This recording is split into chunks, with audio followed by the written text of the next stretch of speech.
नमस्कार मित्रों, history research point पर आप सभी का स्वागत करता हूं। बीपीएससी जूनियर टीचर भर्ती एसएसटी हिस्ट्री की सीरीज आज से ओपन हो रही है, कल से ही ओपन है और यह टेस्ट सीरीज संख्या 2 आप लोग के सामने है। बीपीएससी जूनियर टीचर भर्ती एसएसटी हिस्ट्री का पूरा कंप्लीट कोर्स है और हमारा टारगेट है कि 40 में से जो 40 क्वेश्चन आपके आएंगे, 40 में से कम आप 40 में से 35 क्वेश्चन आप करके आइए। यह हमारा टारगेट रहेगा, पूरी तरह से हिस्ट्री रिसर्च पॉइंट का यह टारगेट रहेगा। ठीक है, ये आप इतना क्वेश्चन करके आए। तो देखिए दोस्तों, यह बीपीएससी जूनियर टीचर भर्ती हिस्ट्री का टेस्ट सीरीज आज से ओपन है और यह 2500 प्रश्नों की सारगर्भित सीरीज आप लोग को मिलेगी, व्याख्या के साथ मिलेगी और प्लस एनसीईआरटी का पीपीटी नोट्स भी आप लोग को मिलेगा। कक्षा 6, 7, 8 का पूरा पीपीटी नोट्स हिस्ट्री का आप लोग को उपलब्ध कराऊंगा। साथ ही साथ 2500 प्रश्नों की सारगर्भित रामबाण टेस्ट सीरीज मिलेगी व्याख्या के साथ। जो भी लोग बीपीएससी जूनियर टीचर भर्ती एसएसटी हिस्ट्री के प्रति जो भी लोग गंभीर हैं वह लोग ज्वाइन कर सकते हैं। हमारा ऑफिशियल व्हाट्सएप नंबर डिस्क्रिप्शन में है और यहाँ पर भी शो हो रहा है। यह हमारा ऑफिशियल व्हाट्सएप नंबर है 8318397276। हमारा ऑफिशियल व्हाट्सएप नंबर है। हमारे ऑफिशियल व्हाट्सएप नंबर से आप पर मैसेज करके आप जानकारी प्राप्त कर सकते हैं। केवल 399 रुपए की सीरीज है। 399 रुपए में आप लोग को 2500 प्रश्नों की सारगर्भित रामबाण टेस्ट सीरीज मिलेगी व्याख्या के साथ और वो भी एनसीईआरटी पीपीटी नोट्स भी आप लोग को प्रोवाइड कराया जाएगा। तो बीपीएससी जूनियर टीचर भर्ती एसएसटी के प्रति जो भी लोग गंभीर है, सीरियस है, वो लोग ज्वाइन कर सकते हैं। ठीक है, बहुत ही बढ़िया सीरीज मिलेगी और 40 में से अगर आप हमारे सीरीज को, अगर हमारे पूरे कोर्स को अगर आप लोग फॉलो कर लिए बीपीएससी जूनियर के लिए, तो 40 क्वेश्चन जो इतिहास का आएगा उसमें से 35 क्वेश्चन पर आप अपना झंडा गाड़ेंगे ही गाड़ेंगे। ठीक है, तो यह 399 रुपए का कंप्लीट कोर्स है, बीपीएससी जूनियर टीचर भर्ती एसएसटी इतिहास। तो आइए टेस्ट सीरीज संख्या 2 देखेंगे। देखिए कितना बढ़िया बेहतरीन टेस्ट सीरीज आप लोग को शायद ही कभी मिले, जो सीरीज हमारे द्वारा तैयार किया गया है। टेस्ट सीरीज संख्या 2। ठीक है, ये देखिए पहला प्रश्न आप लोग के स्क्रीन पर 10 क्वेश्चन हमने करा लिए थे, अब 11वां प्रश्न है। ठीक है, 10 क्वेश्चन की एक सीरीज में, एक वीडियो में मैं 10 क्वेश्चन कराता हूँ। ठीक है, देखिए 1857 में भारत में हुई विद्रोह के एक नेता तात्या टोपे का मूल नाम क्या है? तो भारत में विद्रोह के नेता जो तात्या टोपे थे, इनका मूल नाम क्या है? गोपाल कृष्ण गोखले, नाना साहब, बालाजी बाजीराव या रामचंद्र पांडुरंग? तो इनका मूल नाम क्या है? रामचंद्र पांडुरंग इनका मूल नाम है। ठीक है, तात्या टोपे का बहुत ही ज्यादा इंपॉर्टेंट प्रश्न है ये। ठीक है, रामचंद्र पांडुरंग। इसका एक्सप्लेनेशन देखिएगा। तात्या टोपे का वास्तविक नाम रामचंद्र पांडुरंग था। ठीक है, परंतु लोग स्नेह से उन्हें तात्या के नाम से पुकारते थे। तात्या टोपे भारत के पहले स्वतंत्रता संग्राम के प्रमुख सेनानायक थे। ठीक है, उन्होंने कानपुर में विद्रोही सैनिकों का नेतृत्व किया। दरअसल ये कमांडर थे, किसके? नाना साहब के कमांडर थे। ठीक है, और उन्होंने कई जगह अंग्रेजों को धूल चटाया था। प्रश्न 12 देखिएगा, भारतीय संघ के संस्थापक कौन थे? इंडियन एसोसिएशन, इंग्लिश में कहा जाएगा इंडियन एसोसिएशन और हिंदी में भारतीय संघ। तो भारतीय संघ के संस्थापक कौन थे?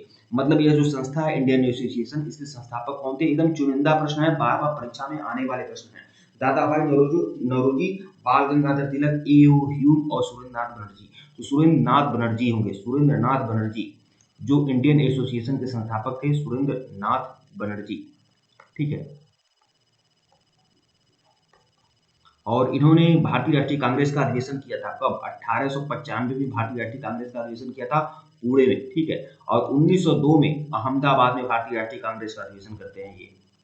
तो यह भी महत्वपूर्ण प्रश्न है। आइए एक्सप्लेनेशन देख लिया जाए इसका। देखिए, सुरेंद्रनाथ बनर्जी एक प्रसिद्ध भारतीय स्वाधीनता संग्राम के सेनानायक हैं। इन्होंने इंडियन नेशनल एसोसिएशन की स्थापना की, जो कि भारत के प्रारंभिक राजनीतिक संगठनों में से एक है। मतलब भारत का प्रारंभिक राजनीतिक संगठन है, भारतीय राष्ट्रीय कांग्रेस से भी पुराना है इंडियन एसोसिएशन। ठीक है, आगे जाकर ये भारतीय राष्ट्रीय कांग्रेस के वरिष्ठ नेता बन गए। ठीक है, अच्छा, सुरेंद्रनाथ बनर्जी का एक उपनाम है राष्ट्रगुरु। इनको क्या कहा जाता है? राष्ट्रगुरु कहा जाता है। ठीक है, राष्ट्रगुरु के उपनाम भी इनके पास है। और 1895 में पुणे में भारतीय राष्ट्रीय कांग्रेस का अधिवेशन किए थे और प्लस 1902 में अहमदाबाद में भारतीय राष्ट्रीय कांग्रेस का अधिवेशन किए थे। अध्यक्ष चुने गए थे 2 बार। एकदम चुनिंदा प्रश्न है, परीक्षाओं में आने वाले प्रश्न है। जूनियर एसएसटी के लिए समझिए, प्राण फूंक दीजिए। 40 में से 35 क्वेश्चन कहीं का नहीं है, आपको मिलेगा ही मिलेगा। अगर आप परीक्षा देने तक हमारे साथ तैयारी करते रहे तो। और ये सारी सीरीज आप लोग को मिलेगी केवल 399 रुपए की सीरीज में 2500 प्रश्नों की सारगर्भित रामबाण टेस्ट सीरीज दूंगा व्याख्या के साथ, और प्लस 6, 7, 8 का एनसीईआरटी का नोट्स भी दूंगा यार। ठीक है। प्रश्न 13 देखिएगा, स्वराज्य मेरा जन्मसिद्ध अधिकार है और मैं इसे लेकर रहूंगा, यह किसने कहा था? अरविंद घोष ने कहा था, महात्मा गांधी, सुभाष चंद्र बोस और बाल गंगाधर तिलक। सुभाष चंद्र बोस जी का उपनाम था नेताजी सुभाष चंद्र बोस। बाल गंगाधर तिलक को कहा जाता है क्या? लोकमान्य बाल गंगाधर तिलक, और महात्मा गांधी को महात्मा। ठीक है। तो इसमें स्वराज मेरा जन्मसिद्ध अधिकार है, मैं इसे लेकर रहूंगा, किसने कहा था? बाल गंगाधर तिलक ने कहा था। कब? 1916 में क्या कहा था? 1916 में। स्वराज मेरा जन्मसिद्ध अधिकार है और मैं इसे लेकर रहूंगा, ये उद्घोष लोकमान्य बाल गंगाधर तिलक ने दिया था। स्वराज के पथगामियों में अग्रणी थे ये बाल गंगाधर तिलक। ठीक है। महानायक तिलक का जो जन्म हुआ था 23 जुलाई 1856 को इनका जन्म हुआ था। कहाँ? शिवाजी महाराज की कर्मभूमि महाराष्ट्र के कोकण प्रदेश में, रत्नागिरी जो जनपद है महाराष्ट्र में, वहां पर इनका जन्म हुआ था। और इन्होंने एक संस्था बनाई थी, होम रूल लीग। आगे प्रश्न आएगा, घबराइए मत। प्रश्न संख्या 14 देखिएगा, बंगाल 1905 में विभाजित हुआ और जिसके विरोध के फलस्वरूप यह पुनः एकीकृत हुआ। ठीक है। तो बंगाल का विभाजन कब हुआ था? बंगाल का विभाजन हुआ था 1905 में, इसका विभाजन हुआ था। बंगाल का विभाजन 1905 में हुआ था। ठीक है। और इसका एकीकरण कब हुआ? एकीकरण कब हुआ था बंगाल का? देखिए 1905 में तो बंगाल का विभाजन हो गया भैया। इसका एकीकरण कब हुआ? 1911 में। 1911 में इसको मिला दिया गया, मर्ज कर दिया गया। ठीक है, बंगाल को। 1906, 1916, 1911 या 1909। तो 1911 में बंगाल का क्या हुआ? एकीकरण हुआ। विकल्प सी जो है आपका सही है। बंगाल विभाजन के विरोध में 1908 में संपूर्ण देश में बंग भंग आंदोलन शुरू हो गया।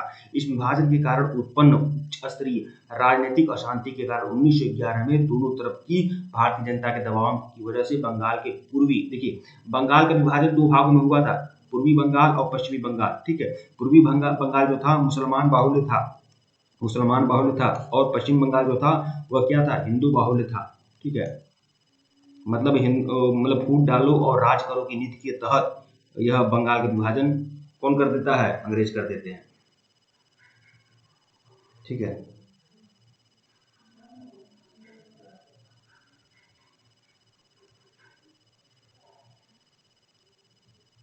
प्रश्न 15 देखिएगा, अतिवादियों और उदारवादियों के पुनर्मिलन की प्रक्रिया में प्रमुख शिल्पी कौन थे?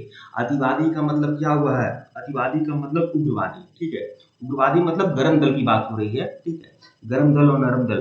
तो अतिवादी और उदारवादियों के पुनर्मिलन की प्रक्रिया में प्रमुख शिल्पी कौन थे? मैं आपको बता दूं, गरम कांग्रेस जो थी वह दो दलों में विभाजित थी। 1907 में भारतीय राष्ट्रीय कांग्रेस का अधिवेशन हुआ था। कहाँ? सूरत में अधिवेशन हुआ था। और सूरत में भारतीय राष्ट्रीय कांग्रेस दो दलों में विभाजित हो गई थी। ठीक है। एक दल था गरम दल और एक आपका नरम दल। ठीक है। तो इसी नरम दल को उदारवादी और गरम दल को अतिवादी कहा जाता है। तो 1907 में तो भारतीय राष्ट्रीय कांग्रेस का विभाजन हुआ था गरम दल और नरम दल में, लेकिन गरम दल और नरम दल आपस में मिल गए थे। कम 1916 में मिल गए थे। और इनको मिलन में प्रमुख भूमिका किसकी थी? एनी बेसेंट की, मोहम्मद अली जिन्ना की, मैडम कामा की, या फिरोज शाह मेहता की? तो एनी बेसेंट की महत्वपूर्ण भूमिका थी। एनी बेसेंट, विकल्प ए। एनी बेसेंट का उपनाम क्या है? माता बसंत नाम है क्या उपनाम। ठीक है। एक्सप्लेनेशन देखिएगा, एनी बेसेंट के साथ साथ देखिए दो लोगों ने, अतिवादियों और उदारवादियों के पुनर्मिलन में दो लोगों की महत्वपूर्ण भूमिका थी, एनी बेसेंट और बाल गंगाधर तिलक। एनी बेसेंट के साथ साथ बाल गंगाधर तिलक ने भी उदारवादियों और अतिवादियों के पुनर्मिलन की प्रक्रिया में योगदान दिया था। सन 1916 में 26 से 30 दिसंबर तक हुए कांग्रेस अधिवेशन में, जिसकी अध्यक्षता अंबिका चरण मजूमदार ने किया था, इसी अधिवेशन में उन्हें एक होने पर तैयार किया गया। साथ ही साथ कांग्रेस और मुस्लिम लीग में भी समझौता कराया गया। तो कांग्रेस और मुस्लिम लीग में भी समझौता 1916 में हुआ। ठीक है। कांग्रेस और मुस्लिम लीग में समझौता 1916 में हुआ था, और 1916 में ही गरम दल और नरम दल एकीकृत हो गए। ठीक है। और 1916 के अधिवेशन में अध्यक्षता किसने किया था? अंबिका चरण मजूमदार। बहुत ही मोस्ट क्वेश्चन है, ध्यान रखिएगा। 1916 का जो अधिवेशन हुआ था कहाँ हुआ था? लखनऊ में हुआ था। प्रश्न 16 देखिएगा, निम्नलिखित में से किस आंदोलन के कारण भारतीय राष्ट्रीय कांग्रेस का विभाजन हुआ जिसके कारण नरम दल और गर्म दल का उद्भव हुआ। एक क्वेश्चन जो है ना वह 4 से 5 फैक्ट आप लोगों के सामने ला रहा है। ठीक है, देखिए, और निम्नलिखित में से किस आंदोलन के कारण भारतीय राष्ट्रीय कांग्रेस का विभाजन हुआ जिसके कारण कारण गर्म दल और नरम दल का उद्भव हुआ। ठीक है, तो किस आंदोलन के कारण? तो स्वदेशी आंदोलन के कारण। स्वदेशी आंदोलन को लेकर भारतीय राष्ट्रीय कांग्रेस का विभाजन हो गया गर्म दल और नरम दल में। ठीक है, विकल्प ए जो है आपका सही है। एक्सप्लेनेशन देखिएगा, सन 1907 में भारतीय राष्ट्रीय कांग्रेस का अधिवेशन सूरत में हुआ। ठीक है, जिसके कारण गर्म दल और नरम दल नामक दो दलों में कांग्रेस बढ़ गया। इसी को सूरत विभाजन कहते हैं। 1907 के अधिवेशन की अध्यक्षता किसने किया था? रास बिहारी घोष ने किया था। रास बिहारी घोष ने किया था 1907 के अधिवेशन की अध्यक्षता। ठीक है, एकदम टिपिकल प्रश्न मैं दे रहा हूं। प्रश्न 17 देखिएगा, निम्नलिखित में से किस कृत्य के कारण भगत सिंह, सुखदेव और राजगुरु को 23 मार्च 1931 को फांसी दी गई? मतलब प्रश्न में ही आपको एक फैक्ट मिल जा रहा है कि भगत सिंह, सुखदेव और राजगुरु तीनों लोगों को एक साथ 23 मार्च 1931 को फांसी दे दिया गया था। ठीक है, लेकिन किस कारण दिया गया था यह देखिए, तो 1928 में लाहौर में सैंडर्स की हत्या के कारण या काकोरी षड्यंत्र के कारण या फिर वर्ष 1929 में केंद्रीय विधानसभा में बम फेंकने के कारण, कि लाहौर षड्यंत्र के कारण। तो देखिए 1928 में क्या होता है, लाहौर में सैंडर्स की हत्या कौन कर देता है? भगत सिंह कर देते हैं। भगत सिंह, सुखदेव, राजगुरु कर देते हैं सैंडर्स की हत्या, और इसी हत्या के अपराध के कारण भगत सिंह, सुखदेव और राजगुरु को 23 मार्च 1931 को फांसी दे दी जाती है। और सैंडर्स की हत्या क्यों करते हैं भैया? सैंडर्स की हत्या इसलिए करते हैं क्योंकि सैंडर्स की लाठी से लाला लाजपत राय घायल हो गए और लाठी से गंभीर चोट लग गई, जिससे लाला लाजपत राय का डेथ हो गया। ठीक है, इसी विरोध में, इसी वजह से भगत सिंह, सुखदेव और राजगुरु ने सैंडर्स की भी हत्या कर दी। तो विकल्प ए जो है आपका सही है। देखिए, भगत सिंह, सुखदेव और राजगुरु 23 मार्च 1931 को वर्ष 1928 में लाहौर षड्यंत्र मामले में सैंडर्स की हत्या के कृत्य के कारण फांसी दे दी गई। ठीक है, यह लोग इतने ज्यादा मतलब उग्र थे, भगत सिंह, सुखदेव और राजगुरु, कि सैंडर्स की हत्या उस दिन हुई जिस दिन लाला लाजपत राय घायल होकर और कुछ दिन बाद उनका डेथ हो जाता है लाला लाजपत राय का, तो उसी दिन सैंडर्स की हत्या हो गई। उसी दिन, तुरंत जैसे ही लाला लाजपत राय का डेथ होता है, उसी दिन सैंडर्स की हत्या लोगों ने कर दिया। ठीक है, और कुछ दिन बाद 1931 में जाकर इन लोगों को फांसी हुई। प्रश्न 18 देखिएगा, साइमन कमीशन का भारत आगमन किस वर्ष हुआ था? साइमन कमीशन का भारत आगमन किस वर्ष हुआ? प्रश्न आप अच्छे से देख लें। ठीक है, अब उत्तर देखिएगा, 1930 में साइमन कमीशन का आगमन हुआ, 1928 में, या फिर 1925 में, या 1929 में। 3 नवंबर फरवरी 1928 में, हाँ फरवरी 1928 में किसका हुआ? साइमन कमीशन का आगमन हुआ। फरवरी 1928 में साइमन कमीशन का आगमन होता है। विकल्प बी जो है वह आपका सही है, विकल्प बी। साइमन कमीशन जिसका गठन नवंबर 1927 में लंदन में किया गया, वर्ष 1928 में पहली बार भारत आया था। नवंबर 1927 में साइमन कमीशन का गठन होता है। साइमन कमीशन का गठन नवंबर 1927 में हो जाता है, लेकिन 1928 में यह क्या है, भारत आता है। ठीक है, साइमन कमीशन का गठन 1919 की सुधारों की जांच के लिए गठित हुआ था। देखिए, साइमन कमीशन का विरोध क्यों हो रहा था? साइमन कमीशन का विरोध इसलिए हो रहा था क्योंकि साइमन कमीशन में 7 सदस्य थे साइमन कमीशन में, और सातों के सातों जो थे वह यूरोपीय थे। सातों के सातों सफेद लोग थे, कोई भारतीय नहीं था, इसीलिए साइमन कमीशन का विरोध हो रहा था। और साइमन कमीशन का जो गठन हुआ था नवंबर 1927 में। ठीक है, साइमन कमीशन आता कब है? फरवरी 1928 में आता है, 27 में गठन होता है नवंबर 1927 में, और फरवरी 1928 में साइमन कमीशन आता है। आता क्यों है? तो साइमन कमीशन का गठन किया गया था 1919 के सुधारों की जांच करने के लिए किया गया था, लेकिन जांच कौन करेगा? जांच अंग्रेज करेंगे, और 7 सदस्य थे, और सातों सदस्यों में किसी एक भारतीय को नहीं लिया गया। सबके 7 सदस्य जो थे वह विदेशी लोग थे। ठीक है, इसीलिए विरोध हुआ। प्रश्न 19 देखिएगा, गांधी जी भारतीय राष्ट्रीय कांग्रेस के अध्यक्ष कितनी बार चुने गए? बताएं, 1 बार चुने गए, 2 बार चुने गए, 3 बार चुने गए, या 4 बार चुने गए? महात्मा गांधी भारतीय राष्ट्रीय कांग्रेस के अधिवेशन की अध्यक्षता 1 बार किए थे। एक ही बार किए थे भारतीय राष्ट्रीय कांग्रेस की अध्यक्षता महात्मा गांधी, और वो कब किए थे? 1924 में किए थे। बेलगांव का अधिवेशन हुआ था, बेलगांव का अधिवेशन। ठीक है, ध्यान रखिएगा, इसका एक्सप्लेनेशन देख लीजिएगा। महात्मा गांधी ने 1924 में बेलगांव कांग्रेस अधिवेशन की अध्यक्षता की थी। इसके अतिरिक्त गांधी जी ने कभी भी कांग्रेस अधिवेशन की अध्यक्षता की ही नहीं, एक ही बार किया था 1924 में किया था बेलगांव अधिवेशन में, ठीक है। इस अधिवेशन में नरम दल को कांग्रेस में लाया गया था, ठीक है, और मुस्लिम लीग पुनः कांग्रेस से अलग हो गई। 1924 के अधिवेशन में मुस्लिम लीग कांग्रेस से अलग हो गई, अपना काम निकाल लिया सालों ने, फिर वो अलग हो गई, ठीक है। शुरू से ही यह गद्दार रही है मुस्लिम लीग की बात कर रहा हूं, ठीक है। प्रश्न 20 देखिएगा, निम्नलिखित में से किस आंदोलन में सरदार वल्लभ भाई पटेल ने मुख्य भूमिका निभाई? किस आंदोलन में सरदार वल्लभ भाई पटेल ने मुख्य भूमिका निभाई थी? किस आंदोलन में? बिजौलिया आंदोलन, दांडी मार्च। तो सरदार पटेल ने मुख्य भूमिका निभाई थी अहमदाबाद मिल मजदूरी आंदोलन या बारदोली सत्याग्रह। तो बारदोली सत्याग्रह में सरदार वल्लभ भाई पटेल की जो भूमिका थी, महती भूमिका थी, ठीक है, विकल्प डी।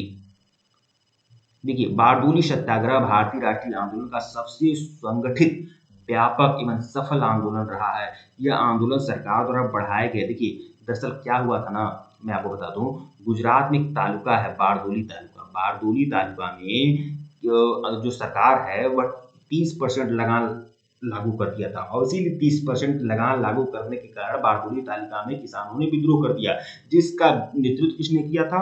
तो बारदोली के मेड़ता बंधुओं ने नेतृत्व किया था। देखिए, सरदार वल्लभ भाई पटेल सब जानते हैं, लेकिन मेड़ता बंधुओं को जानना चाहिए, यहाँ से प्रश्न आता है, ठीक है। बारदोली के मेड़ता बंधुओं तथा दयाल जी ने किसानों के समर्थन में 1922 में आंदोलन किया था। 1922 में आंदोलन किया था। मेड़ता बंधुओं में कल्याण जी मेड़ता और कुंवर जी मेड़ता थे, और उस वक्त दयाल जी थे, ठीक है। बाद में इसका नेतृत्व कौन करता है? सरदार वल्लभ भाई पटेल, बड़े नेता रहते हैं, इसका नेतृत्व करते हैं, ठीक है। 30% लगान निर्धारित था, मेड़ता बंधुओं और दयाल जी ने इसका विरोध किया था। लेकिन बाद में सरदार वल्लभ भाई पटेल मुख्य भूमिका में आते हैं, ठीक है। मित्रों, वीडियो को लाइक और चैनल को सब्सक्राइब करेगा, टेलीग्राम को बिल्कुल ज्वाइन करेगा, लिंक डिस्क्रिप्शन में दिया गया है। अगर इसके पहले का वीडियो नहीं देखे हैं तो प्लेलिस्ट में जाइएगा, ठीक है, प्लेलिस्ट में जाइएगा और देखिएगा।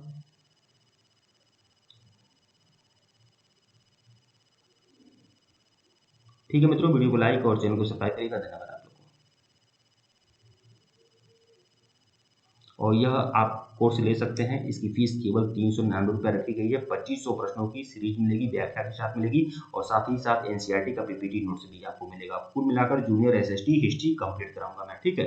और देखिए, अगर आप 1499 रुपये का कोर्स लेते हैं, 1499 रुपये का अगर आप कोर्स लेते हैं, तो यह 1 ईयर सब्सक्रिप्शन के साथ रहेगा, जिसमें टीजीटी, पीजीटी, यूजीसी नेट और पूरा का पूरा जो भी 1 साल के अंदर जो भी भर्तियां निकलेगी, सबकी तैयारी कराऊंगा, सबका टेस्ट दूंगा, सबका नोट्स दूंगा, सबका लेक्चर दूंगा, और सबका लेक्चर वीडियो के भी नोट्स आपको मिलेंगे। सब कुछ मिलेगा 1499 रुपये के फीस में, और इसमें आपका पूरा कंप्लीट कोर्स मिलेगा 1 ईयर सब्सक्रिप्शन के साथ, टीजीटी, पीजीटी, नेट सब, ठीक है। तो जो भी आप लोग को अच्छा लगे, और प्लस इस 1499 वाले में यह भी रहेगा आपका, ठीक है। तो जो भी आपको अच्छा लगे आप कर सकते हैं। धन्यवाद आप लोग को। टेलीग्राम बिल्कुल ज्वाइन करेगा, लिंक डिस्क्रिप्शन में दिया गया है। धन्यवाद।